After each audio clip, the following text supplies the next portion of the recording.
ॐ भास्करं भुवनानन्दं धर्मधारं भवेश्वरं देवेशं परमानन्दं त्वक्तनिष्ठां नमाम्यहम्।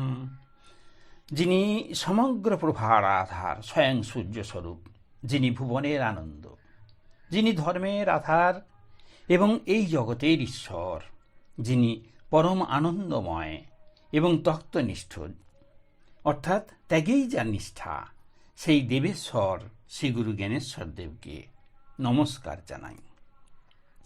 আজকের আলোচ্য বিষয়, মায়ার জগৎ কোথায়? মায়ার জগৎকে অতিক্রম করা যাবে কিভাবে? একটি বিশেষ দিনে বিভিন্ন শাখা আশ্রম হতে বহু ভক্ত, প্রায় 30-এর অধিক ভক্ত শ্রীগুরু জ্ঞানেশ্বর দেবের সন্নিকটে উপস্থিত হয়েছিলেন। সেদিন পরব্রহ্ম শ্রীগুরু উপস্থিত সকল ভক্ত সাধককে নিজ নিজ ভাব ও আধার অনুসারে আধ্যাত্মিক জিজ্ঞাসায় প্রশ্ন করতে বললেন।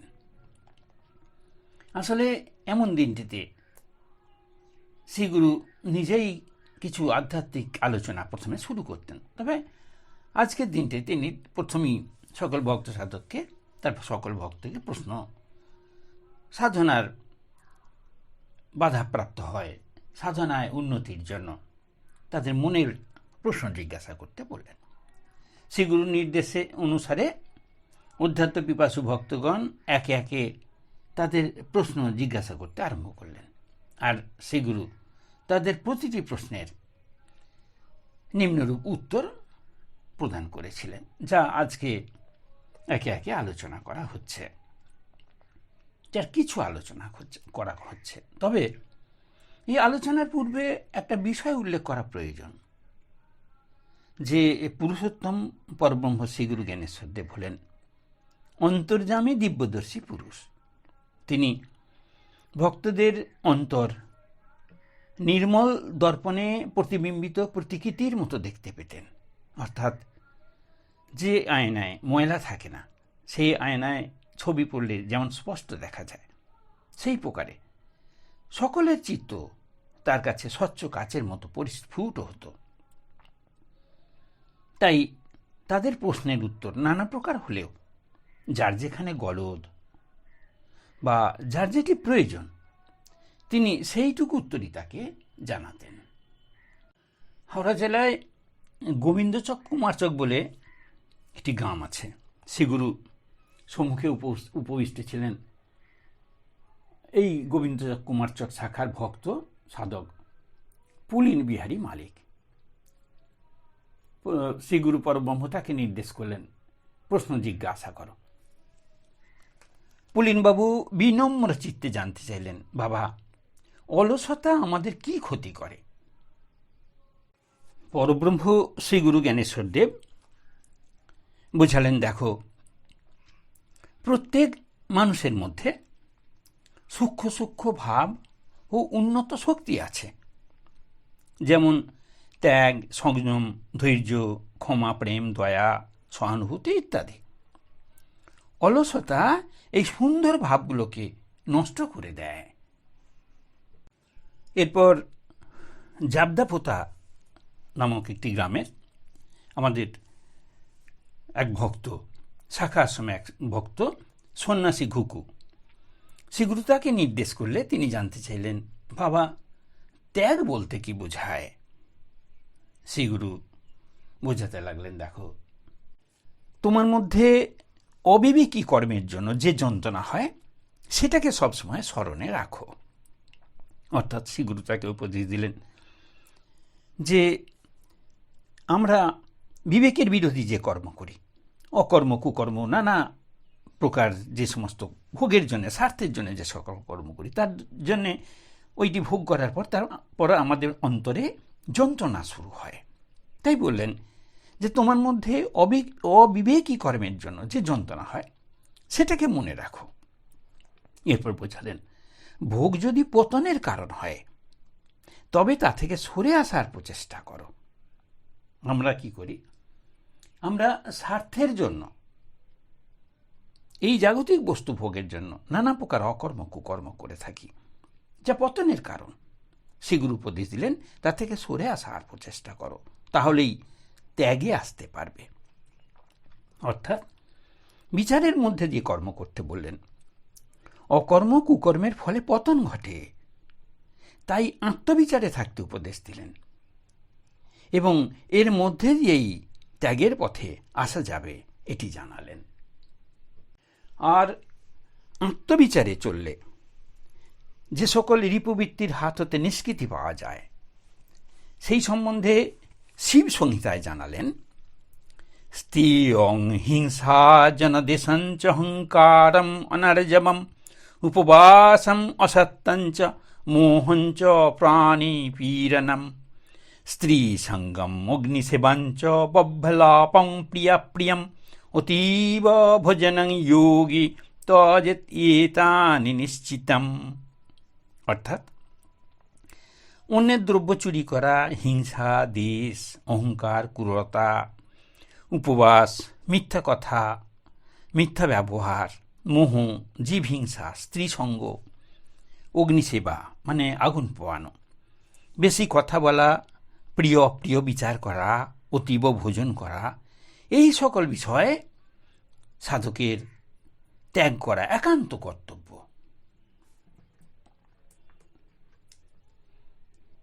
এই শ্রীগুরু বোঝালেন যেটাই তোমার বিবেক সায় দেয় না, যা তোমার ক্ষতির কারণ, সেটিকে তুমি ছেড়ে দাও, তাহলেই ত্যাগে আসতে পারবে। আর এটি আমাদের সকলেরই প্রশ্ন। এখানে ভক্তরা যে প্রশ্ন জিজ্ঞাসা করছেন তা সকল ভক্তদের, সকল সাধকদের, জগতে যারা ঈশ্বর সাধনা করছেন সকলের এই সমস্ত প্রশ্নের মনে উদিত হয়। তার প্রশ্ন, তার সেই প্রশ্নের সমাধানটি শ্রীগুরু জানাচ্ছেন।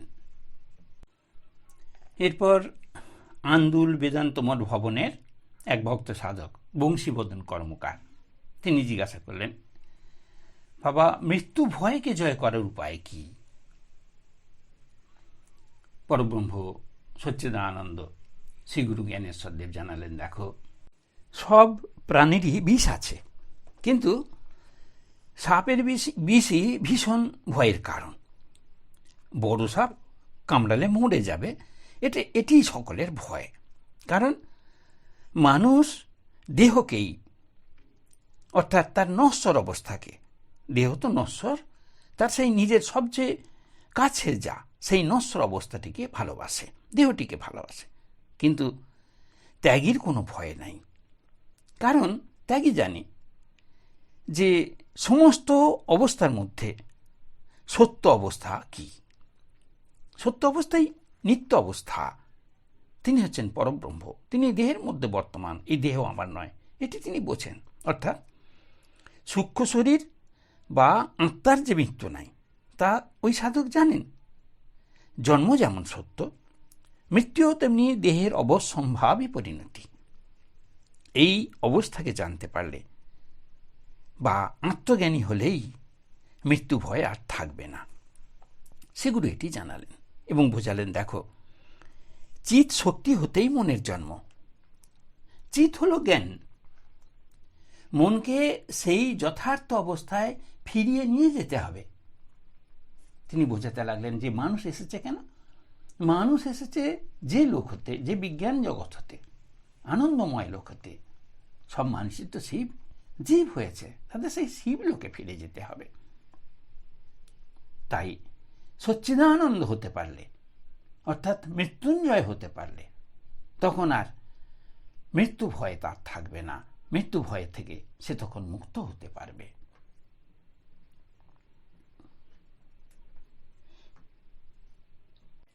এরপর দেউলপুর শাখায়, হাওড়া জেলা দেউলপুর শাখা বলে, দেউলপুর গ্রাম বলে একটি গ্রাম আছে, সেখানে শাখা আশ্রমের এক ভক্ত সাধক শ্রীকান্ত আদক, তিনি জিজ্ঞাসা করলেন শ্রীগুরুকে, যে বাবা, সংসারকে কি শ্রেষ্ঠ আশ্রম বলা যেতে পারে? ভক্তপ্রিয় শ্রীগুরু জ্ঞানেশ্বরদেব বোঝাতে লাগলেন, দেখো, ভক্তকে ভাবতে হয় আমি সৃষ্টি, ভগবান স্রষ্টা, আমি দাস, তিনি প্রভু। এই বোধ হলেই মানুষ পৃথিবীতে সার অর্থাৎ আসল বস্তুকে ধরতে পারবে। সারের কথা বললেন কেন? আসলে আমরা সংসারের মধ্যে থাকি, তো সংসারে কোনটা সং আর কোনটা সার, এই কথা তিনি বোঝালেন। তিনি বোঝালেন যে ঈশ্বরই একমাত্র সার, এইটি সে জানতে পারবে। তখন রাজহাঁসের মতো সংসারের অসার ফেলে রেখে সারটিকে সে গ্রহণ করতে পারবে। তারপর জাবদাপুতার এক ভক্ত গোষ্ঠ বিহারী মালিক, তিনি জানতে চাইলেন যে বাবা, আমার মধ্যে থেকে রাগ, হিংসা, অহংকার কিভাবে যাবে? গোষ্ঠবাবু এই প্রকার প্রশ্ন করলেন কারণ গোষ্ঠবাবু জানতেন এই তিনটি সকল নষ্টের মূল। আর পদ্মপুরাণেও এই কথাটি উল্লেখ আছে। ক্রোধ হি নাশয়েৎ শ্রেয়স্তপ ইব ন সংশয়ঃ সর্বনাশ করং তস্মাৎ ক্রোধং তপসি বর্জয়েৎ। অর্থাৎ ক্রোধ মঙ্গল নাশ করে, তপস্যা ক্ষয় করে। সুতরাং সর্বনাশকর ক্রোধ সর্বদা পরিত্যাগ করা উচিত। সর্বনাশ আছে ক্রোধ, তাকে পরিত্যাগ করা উচিত, ত্যাগ করা উচিত। আর হিংসা, অহংকারই একই প্রকারের ক্ষতিকারক। কিন্তু এগুলো থেকে মুক্তি পাওয়া যাবে কিভাবে, সেটি শ্রীগুরুকে জানালে পরব্রহ্ম জ্ঞানেশ্বরদেব শ্রীগুরু জানালেন। তিনি এক কথায় জানালেন, দেখো, তুমি নিজের বিচার করো, অপরের নয়, তাহলেই সমাধান হবে। অর্থাৎ তিনি বলতে চাইলেন আত্মবিচারে চলতে, পর বিচারে নয়। তাহলেই গোষ্ঠবাবুর রাগ, হিংসা, অহংকার চলে যাবে, এই প্রকার উপদেশ দিলেন। আর এটি আমাদের সকলের সমস্যা এবং এটি তার সমাধান, এটুকু শ্রীগুরু তার মধ্যে দিয়ে আমাদেরকে জানালেন। এরপর জাবদাপুতার বিনয়ী, নম্র, শ্রদ্ধাশীল ভক্ত কৃষ্ণধন মালিক, সকলের কেষ্টদা, শ্রীগুরুর কাছে এক গুরুত্বপূর্ণ সমস্যার সমাধান জানতে চাইলেন। তিনি জিজ্ঞাসা করলেন, বাবা, সংযম ধৈর্য আসবে কিভাবে? সচ্চিদানন্দ পরব্রহ্ম শ্রীগুরু জানালেন, ভক্ত যদি নিজেকে ভগবানের সন্তান বলে মনে করতে পারে, তাহলেই সংযম ধৈর্য আসতে পারে। অর্থাৎ ভক্ত সাধক যদি মনে প্রাণে চিন্তা করেন যে আমি ভগবানের সন্তান, তিনি জগৎ পিতা, এটা যদি মনে করতে পারেন, তাহলেই সংযম ধৈর্য আসবে। শ্রীগুরু বোঝালেন, ভক্ত যদি সকল সময় ভাবে যে আমার যা কিছু আছে, যত কিছু আছে, সকলই গুরুর, সকলই ভগবানের, এবং সকলকেই যদি ভগবতভাবে তিনি দেখতে পারেন, তবেই মানুষ সংযমী হতে পারে, এটি তিনি উপদেশ দিলেন। শ্রীগুরুর এই উপদেশ শুনে কৃষ্ণধন বাবু সন্তুষ্ট চিত্তে উপবেশন করলেন। এরপর আমার পালা এলো, আমার টার্ন এলো। প্রকৃতপক্ষে যখন বলা হয়েছিল যে একটি বিশেষ দিনে বিভিন্ন শাখা হতে বহু ভক্ত সাধক এসে উপস্থিত হয়েছেন, সেই দিনটি আসলে হলো একটি অধিবেশনের দিন। শ্রীগুরু পরিচালিত অধিবেশন 3 মাস ছাড়া ছাড়া পরিচালিত হতো। এটি ছিল 36তম ধর্মীয় অধিবেশন। তারিখটি ছিল 7ই নভেম্বর 1992 সাল, শনিবার, সন্ধ্যা 6:30 হাওড়া জেলায় আন্দুলে সরকার বাগানের বেদান্ত মঠ ভবনে এই অধিবেশনটি পরিচালিত হয়েছিল এবং আমি এই দিন সেখানে উপস্থিত ছিলাম। শ্রীগুরুর নির্দেশে জিজ্ঞাসা করলাম, সাধনায় ভাটার টানে মাঝে মাঝে ভেসে যাই। ভাটা না থাকলে আনন্দে থাকতাম, অর্থাৎ সকল সময় অন্তরে আনন্দের জোয়ার বইত। তাহলে ভাটা আসে কেন? ভাটা থাকার দরকার কি? আমরা যারা সকল মানুষই, সকল ধর্মের সকল মানুষ, কোনো না কোনো দেবদেবী, সেই ঈশ্বর, আল্লাহ, গড, যাকেই না হোক, যে কোনো দেবদেবীর ঈশ্বর, ভগবান শিব, কৃষ্ণ, বিষ্ণু, মহাকালী, মহালক্ষ্মী, মহাসরস্বতী, কাউকে না কাউকেই ভক্তি শ্রদ্ধা করে, পূজা করে। পূজা করলে কি হয়? মনে আনন্দ প্রবাহিত হয়। এই পূজার সময়তে যে আনন্দ হয় সেটা যদি সকল সময়ে চলতে থাকে তাহলে সেটা হচ্ছে জোয়ার। তাই ভাটা যদি না থাকে তাহলে আনন্দে থাকা যেত। এই প্রশ্নের শুনে শ্রীগুরু জানালেন, দেখো, নিয়ম ভাঙা চলবে না। ভালো লাগুক বা না লাগুক, নিয়মে প্রতিষ্ঠা থাকতে হবে। অর্থাৎ প্রত্যেকেই যে পূজা, জপ, ধ্যান যা কিছু করুন না কেন, অনিয়মে করতে নিষেধ করলেন। বললেন নিয়মেই চলতে হবে, ভালো না লাগলেও সময় তাকে বুঝতে হবে, এই নিয়মে প্রতিষ্ঠা হতে হবে। এরপর বোঝালেন ভাটা যদি না থাকে তাহলে জোয়ার আসবে কেমন করে? তাই মাঝে মাঝে ভাটা আসে, জোয়ার আসবে বলে। তাই তাকে লক্ষ্য করে চলো, তাহলেই হবে। এরপর দেউলপুর শাখার অন্তর্ভুক্ত জালালসির বাসিন্দা, জালালসি গ্রাম, সেই বাসিন্দা, সেই গ্রামের বাসিন্দা ভক্ত সাধক প্রশান্ত আদক জিজ্ঞাসা করলেন যে বাবা, মনের মৃত্যু হয় কি? হলে কিভাবে হয়? গুরু তার পরব্রহ্ম জ্ঞানেশ্বরদেব জানালেন, মনের মৃত্যু আছে।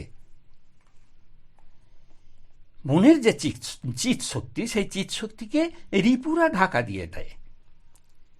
তাহলে চিৎ শক্তিকে, মনের চিৎ শক্তিকে যদি রিপুরা ঢাকা দেয়, তাহলে মন কাকে দেখতে পায়? মন এই রিপু ইন্দ্রিয়দেরই দেখতে পায়। মনের যদি চিৎ শক্তি থাকতো, প্রকাশ থাকতো, তাহলে হতাশ ভাব, উদাস ভাব থাকতো না। কিন্তু তা যদি না হয়, তাহলে মানুষ কাকে দেখে? রূপীন্দ্রিয়দের দেখে। তখন সে আত্মমুখী হতে পারে না। আর আত্মমুখী না থাকলে মানুষ বাস্তব ভাবাপন্ন হয়ে পড়ে। বাস্তব জগতে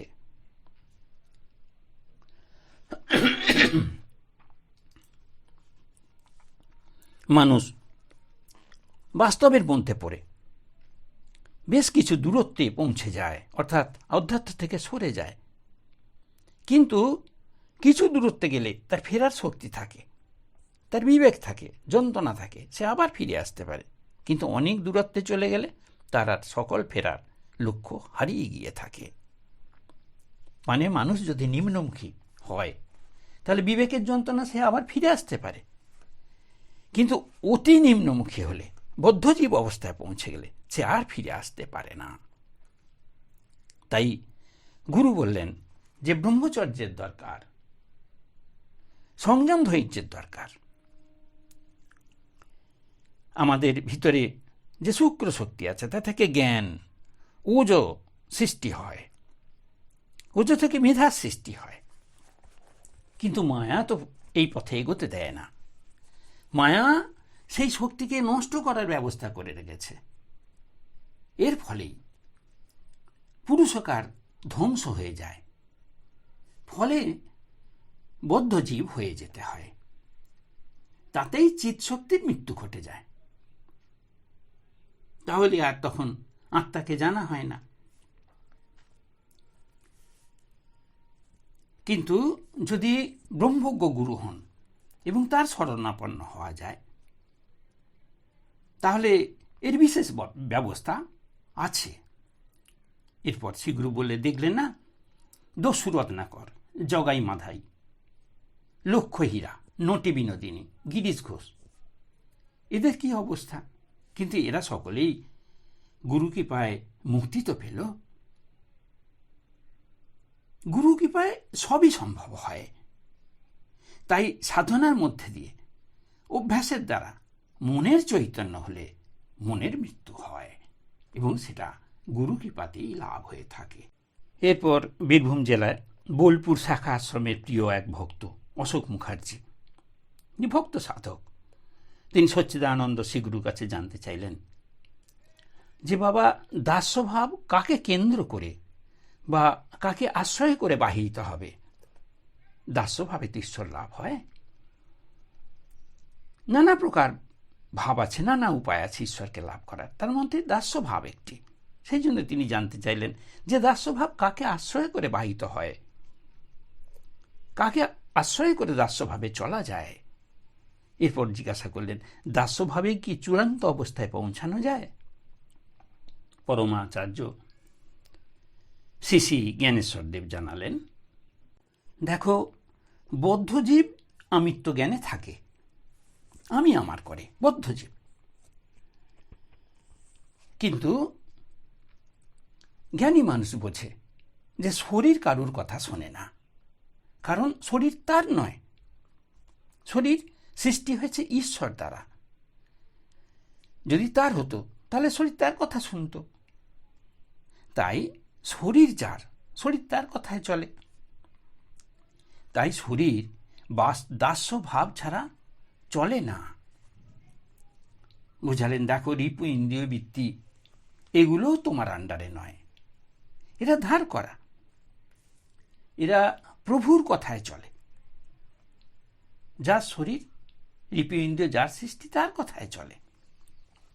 কারণ এদেরকে তোমরা আয়ত্তে আনতে পারোনি, এরা তোমাদের আয়ত্তাধীন নয়, তাই এরা তোমাদের কথা শোনে না।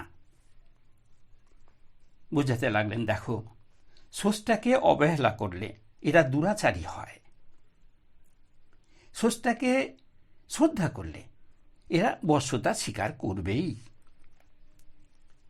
চরিত্র যদি অলস ও ফাঁকিবাজ হয় তবে সেই সাধক সুবিধাবাদী বলে গণ্য হয়। তাই নিয়মে চলতে হয়, তাকে লক্ষ্য করে চলতে হয়। তিনি প্রভু। এই দাস্যভাবের দ্বারা সাধনায় চূড়ান্ত অবস্থায় পৌঁছানো যায়।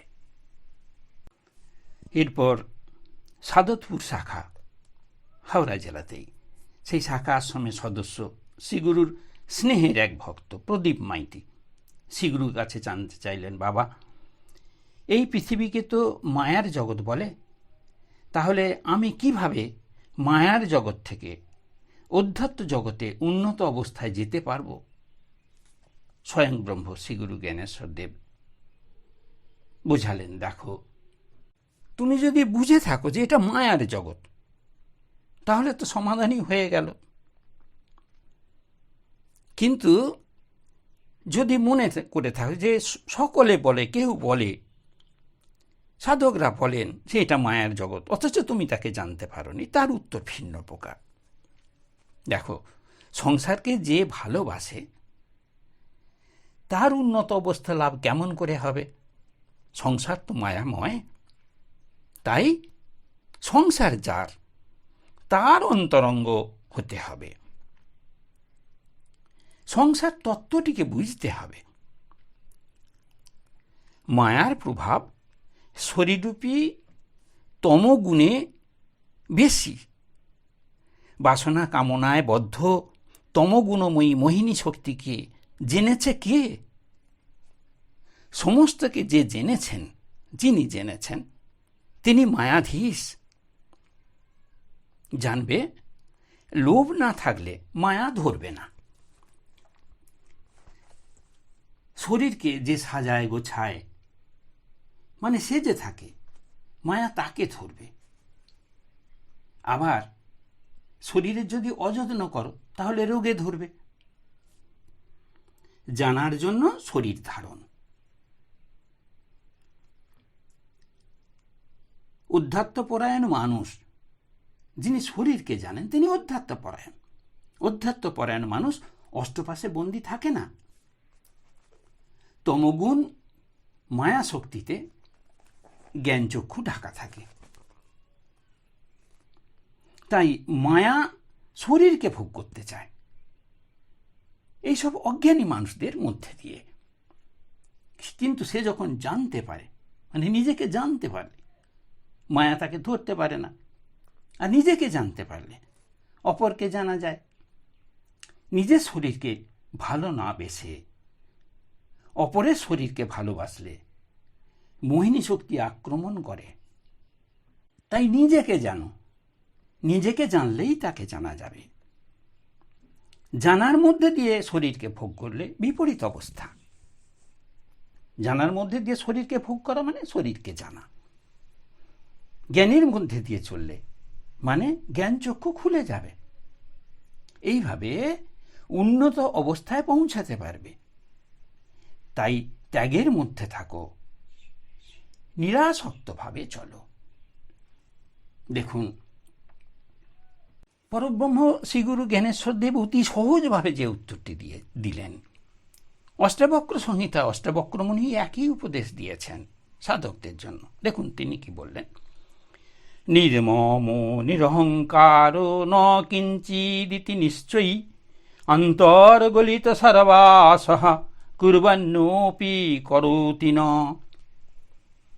বললেন ন কিঞ্চিদ ইতি নিশ্চয়ই, অর্থাৎ এই সংসারে কোনো কিছুই নিত্য নয়, সকলই হেয়। এটা জেনে জ্ঞানী পুরুষ মমত্বহীন ও নিরহংকারী হন। নির্মম নিরহংকার, মমত্বহীন ও নিরহংকারী হন জ্ঞানী পুরুষ। তখন অন্তর্গলিত সর্বাসঃ, তখন তার অন্তর হতে সকল আশা দূরীভূত হয়ে যায়। আর বাসনা থাকে না, তখন তার অন্তরে কামনা বাসনা চলে যায়।